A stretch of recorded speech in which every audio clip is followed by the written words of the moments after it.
When the sun goes down, Pandora doesn't get darker, it starts to glow. Welcome back to another episode of Pandora through a biologist's eyes.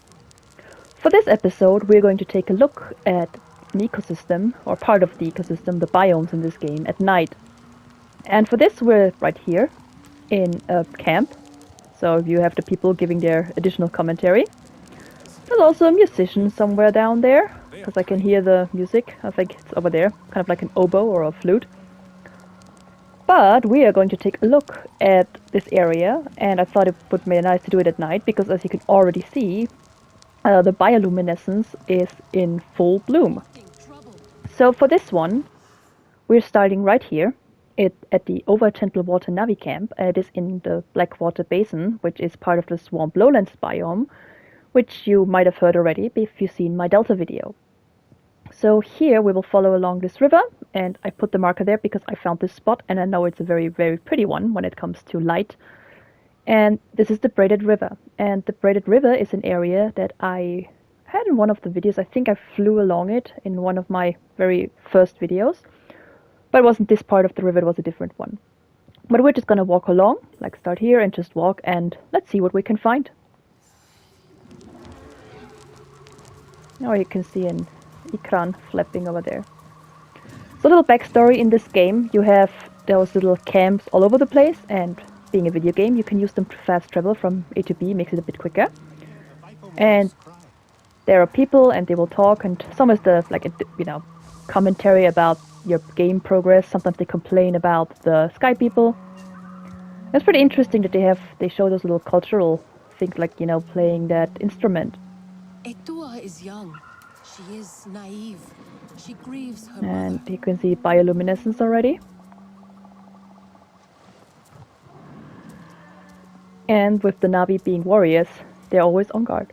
Etua is a champion. It is hinted, I think, in the games that, or in the movies, that they are kind of like warring within each other too. But in this game, they're mostly going against the Sky people, and of course the Ash clan. Now is the time. But in the movies, also in the lore, it is hinted that they actually kind of like have some can call them like tribal warfare to a degree, where the clans are kind of like fighting each other too, because it is mentioned that the Navi, even though they can get way older than humans, they will die of old age, of course, disease, and warring injuries. Next time, spend the night by the river.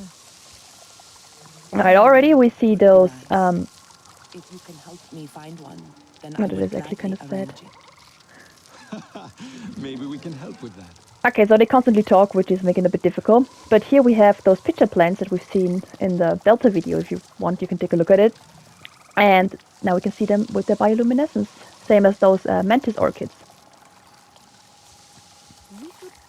I'm gonna do this real quick. Spend the night by the river. Oh, those are not mantis orchids, sorry, my bad. Some plants have names in this game, I would gladly arrange it. and Maybe we can help. they're still with that. talking about their singles mixer over there. The Sarental Alright. and Aranehe are friends. But yeah, bioluminescence is all over in this place, which of course is something that could be, because everything is just like... Alright, let me start over. They're constantly talking, it's really, really annoying. I'm constantly losing my train of thought. Try if I can get further away from them. Here are the big pitcher plants, and as you can see, bioluminescent as well. So what I wanted to say before I was constantly interrupted, so bioluminescence, everything on Pandora, or almost everything, has a certain degree of bioluminescence. It can be just a little bit, like little dots, but it can be like full-blown too. And that is something that could be kind of like part of the blueprint, because everything on Pandora, like if an early ancestor could be like some single cellular organism had bioluminescence, it could be, passed down to the following, evolutions. And with that, the bioluminescence is just very, very dominant on this place. Of course, if something isn't bioluminescent, it will also kind of like, look, you kind of like, it won't like, glow. So it would be more like a dark shape moving in front of the bioluminescence, which by itself wouldn't be camouflage. So it would make sense to, you know, be bioluminescent, even though it wouldn't make sense on like an Earth kind of level. But even those lily pads, they have bioluminescence too. Underwater doesn't seem to be. Oh, a little bit. The fish definitely have.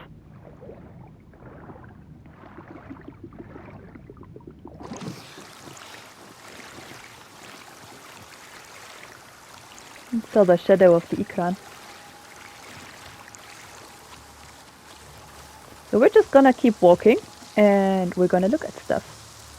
I know that I've seen it with my videos, people like to read the hunter's guide, so if there's like a plant I can look at, I'll just do this. And I'll slowly zoom down so you can read it.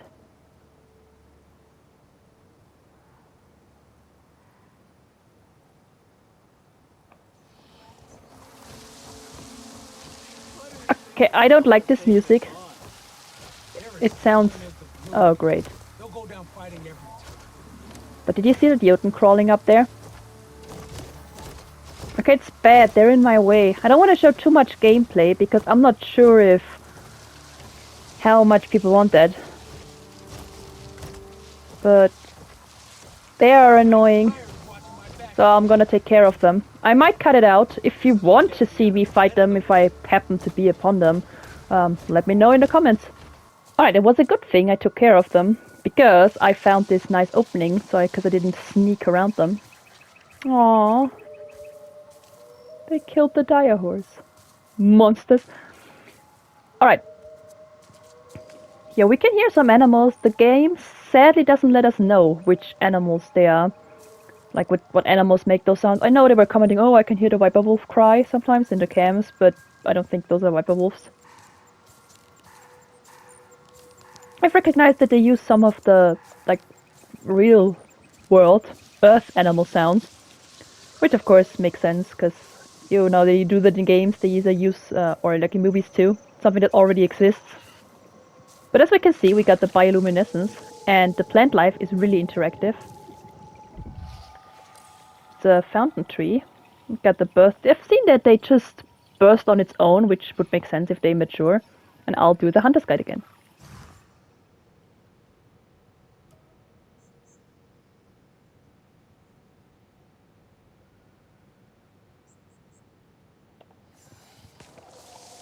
Alright, we have multiple different plants. And I know there is this one, and there's one that looks kind of similar. We got the delta and the uni-delta tree. And they've got some interesting stories about them. So when we do this.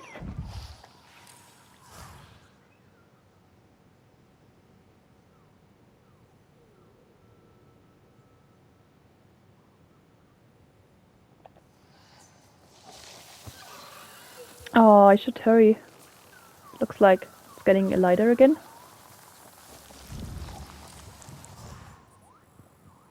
So a lot of the stuff here is really interactive, so if you run into it, you get blasted by it, which is, if you've seen some of my walk videos, or upcoming ones, I'll always try to take a, you know, little berth around them. If you want to go up, there are those vines you can use.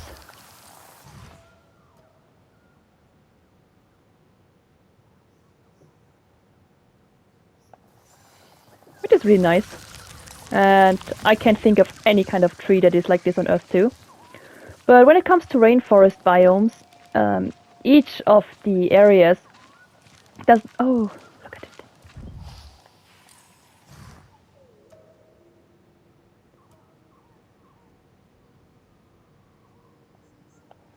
So each of the levels of the tree, they have their own kind of like ecosystem as well. So life on the middle branches is completely different from life on the ground. At least that is how it is on Earth, and it seems to be to a degree here too, because you have different plants that like to grow on top.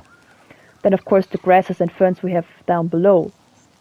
So each of those levels, from here to up here, provide different niches for animal that can settle there.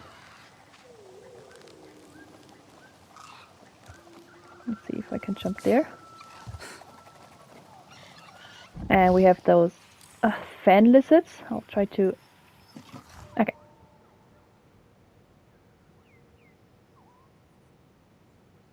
Oh, they must get so dizzy.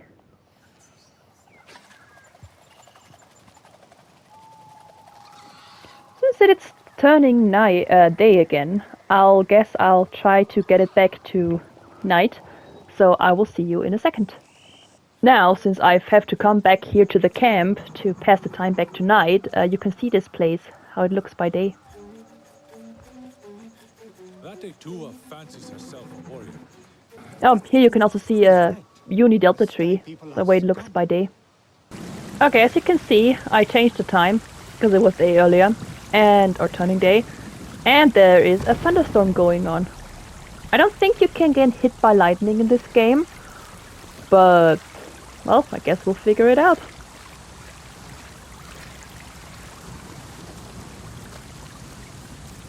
Yeah, when it's stormy, it's stormy. Oh wait, those shimmer flies. Okay, so that is something, that a little bit of an oversight in this game, because those little shimmer flies that are just flapping around here, they don't look like they're the best flyers, but with the thunderstorm going on, with the strong winds, like real life insects that are, should probably, hide somewhere so they don't get blown away, and their wings are somewhat delicate so that it can, they don't get ripped. Oh, shimmy fly, sorry.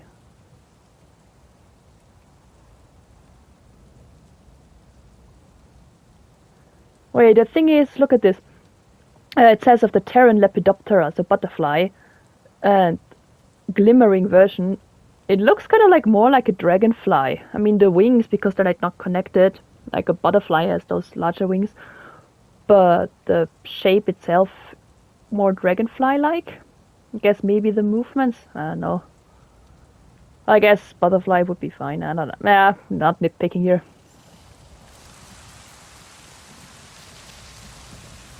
So we also have those palm tree looking like plants in Pandora as well, especially in the rainforest of the King Low Forest.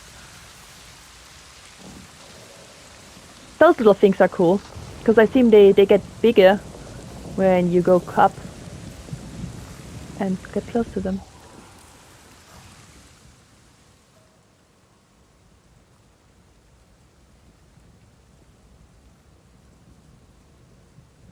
It's interesting that they call them zooplanktae here, plantae. So, zoo means animal, zooplankton is animal plankton. Then you got phytoplankton, which is, phyto means plant, so it's interesting that they use zooplanktae, so probably to describe a plant, even though they didn't use I think it is the Greek word phyto. Well, anyways, they're pretty interesting because they interact. I think it would be similar to kind of like, perhaps if they're more like plants or if they're more like animals. But for example, corals, they definitely look kind of like plants, but they're definitely animals. And they go big again. Alright. But here in the King Low Forest, like generally on Pandora, especially with the bioluminescence, it's the people I took care of earlier. We've got lots of pinkish hues and of course blue. Although blue at night, bioluminescence isn't pretty dominant. Alright, so here are those mantis orchids that I thought the other plant was earlier. But the other plant sadly didn't have a name, even though it looked pretty cool.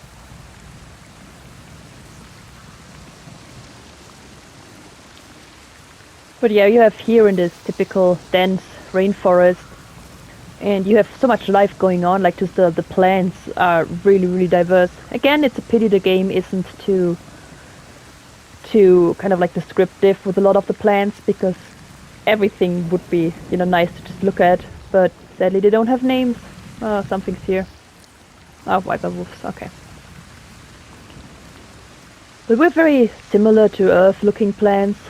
I'm sadly not that well of my plant knowledge. I know kind of like my basic stuff and basic ecology, but like if it comes to species, sorry.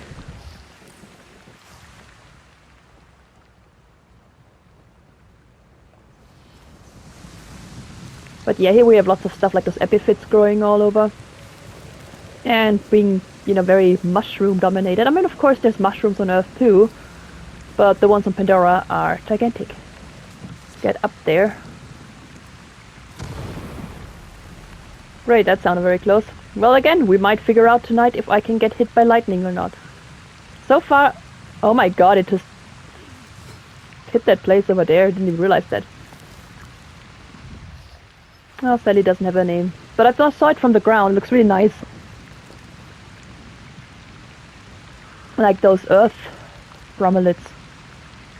I think so. Again, not a plant person, I'm sorry. But what we can find up top here are nests from the Jotuns. You might have seen them scuttering around. They're those big lizard-like animals. I hear something. But yeah, you can hear, like when the animals walk, you can hear their steps. But I mean, building a nest up here is pretty decent because, you know, it doesn't get eaten when you put it on the ground. So either if you put your nest on the ground, the eggs need to be well hidden, like for example birds like killdeer do, or you need to find like branches. Although those branches, I mean the Jotun are kind of big, so it would make sense for them to find a sturdy tree. But I mean the problem is with sturdy branches, you know, potential thing that are gonna eat your eggs can also get up here.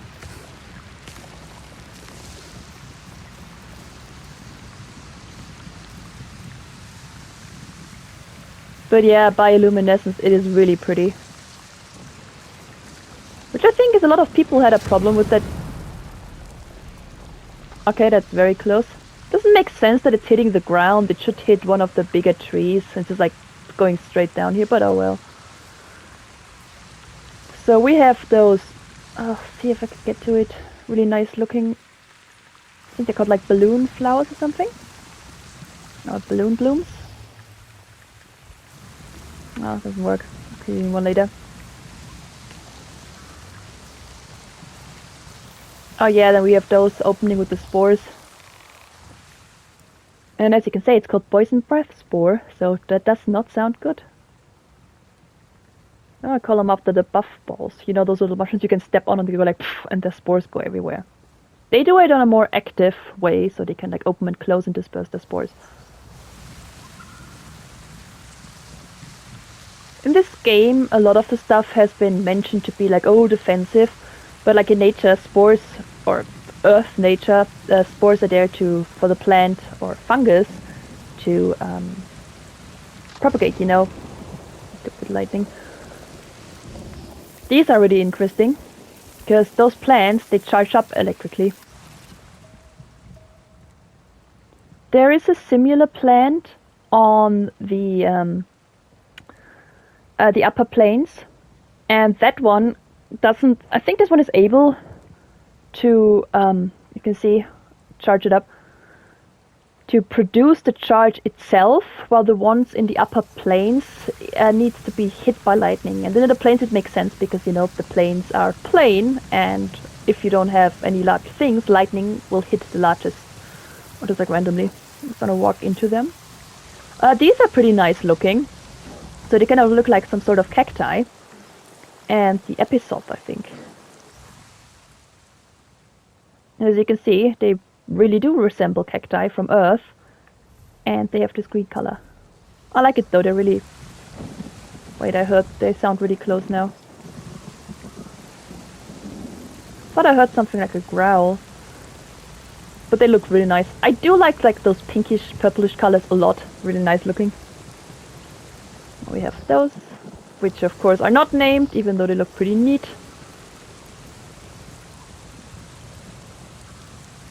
Oh, here we have a dire horse. I did not mean to do that. Sadly, in a lot of games, R3 is crouching. In this game, circle is crouching and R3 is smelly. We have those bromelid looking like plants, because you know you've got the Spanish moss, fairy moss. And here we have this.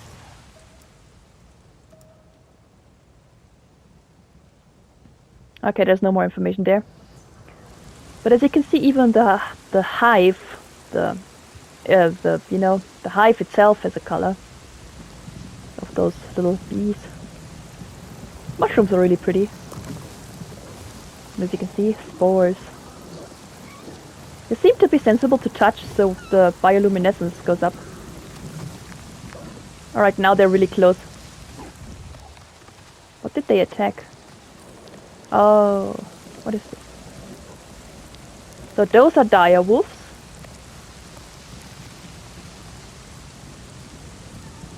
Oh, they hunted, I think it's a hexapod? Yeah, hexapede, sorry.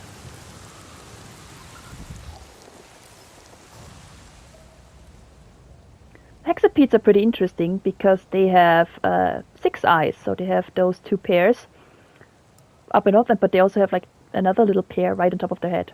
And one of the very few animals of Pandora, they have this hair-like structure. You got the big mushrooms again. See if I can get close to the viper wolves. So I want to look at them, I just don't want them to attack me.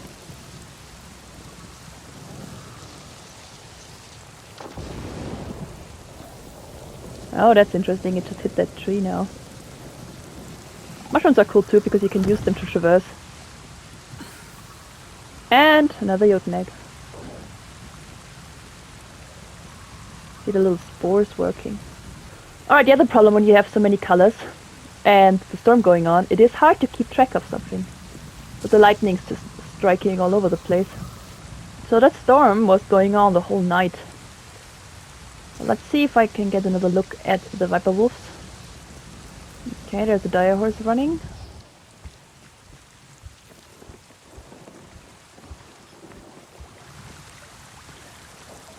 There they are. Okay, so you can see, if you've seen my Thanator video, they have a somewhat similar color scheme, but while the Thanator seems to be more cat-like, they are definitely more dog-like. Apparently they have a good sense of smell. Yeah, they're in packs, which is, you know, good strategy as well.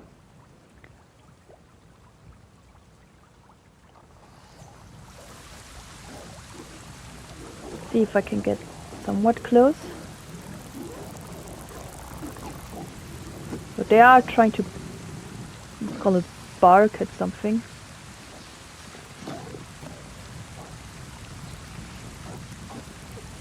Well, see that there? There was a Jotun.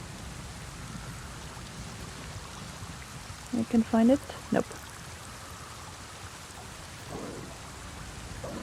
Alright, so we can see they're pack hunters. And they were a bit as this root just came out of the ground.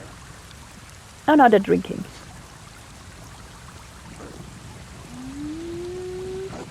So you can hear them, they have like those wolf-like howls, so I was pretty sure that the sounds were at night. We didn't hear them too much. But they're also using their neural cues to sense. And look at their pedal tail, which is pretty nice. They can give themselves a little boost probably.